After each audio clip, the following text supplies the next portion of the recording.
Okay, welcome back to Lean to Define. This is Mozzie, NASM certified personal trainer.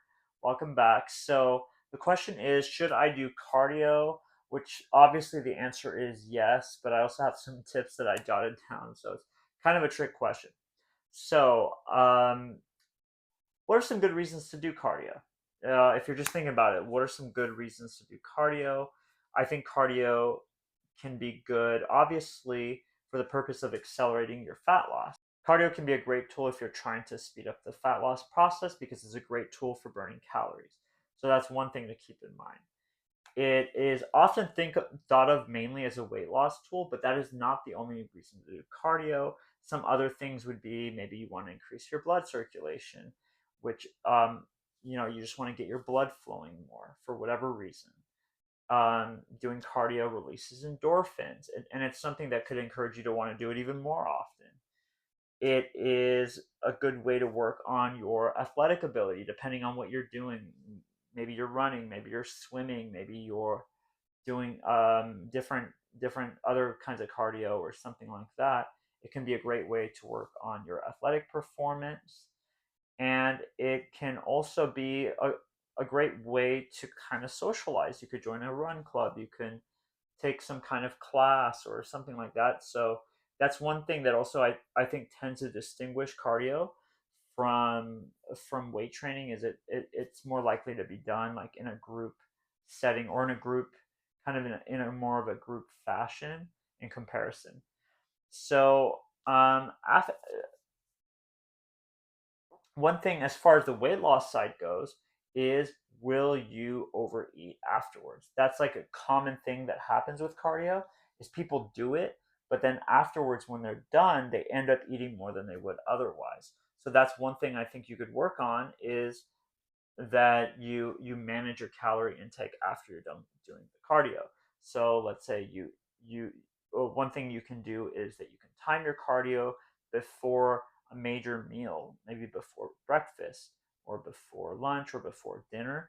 So you kind of time it in a way where after you're done, you're going to go and eat, and you just eat the same amount you would otherwise. You don't go and eat a bunch more.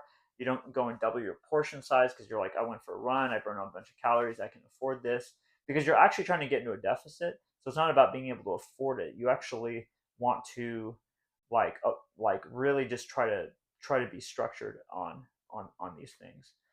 So there now, as far as like what is cardio or what are some examples of cardio?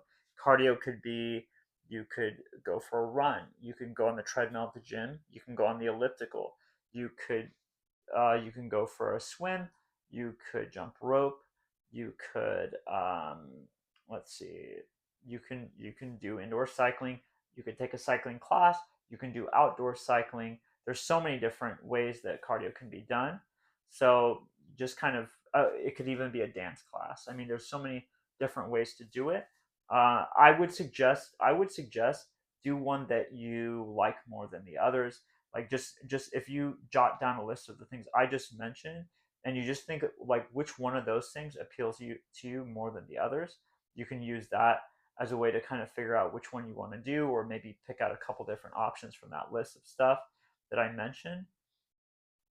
Now, if you're trying to be efficient with your time, or let's say you only have 3 days a week to exercise, let's say you only have 3 days to exercise, I would say that you can actually uh, time your cardio sessions after your resistance training sessions. So let's say you go and do 30-40 minutes of lifting, and then you do some sort of steady state cardio afterwards. Or if you want to go for a run, you can leave the gym and go for a run somewhere.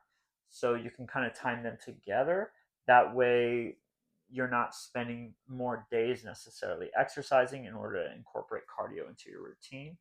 Now, that being said, I do think that there are scenarios where maybe you want to do more intense, like a more intense cardio session. If you're trying to do a more intense cardio session, then it might be better to either do that on a different day or a different time of the day. So let's say you do your intense cardio in the morning, and then let's say you go to work and you go about your day, and then let's say in the evening you go and weight train, because sometimes one may affect the other. if you do really intense cardio, um, or you want to do really intense cardio, your intensity might be limited, I think, if you just did an intense weight training session. Also, if you so just divvying up the time of the day or doing them on completely different days. Now, this is less practical, and this is more somebody that really wants to incorporate exercise in their life, like all throughout the day. So these are like maybe two different people compared to the example that I used earlier, but that's another way to kind of look at all this. Okay, that pretty much covers the things I wanted to cover today. Take care and stay active.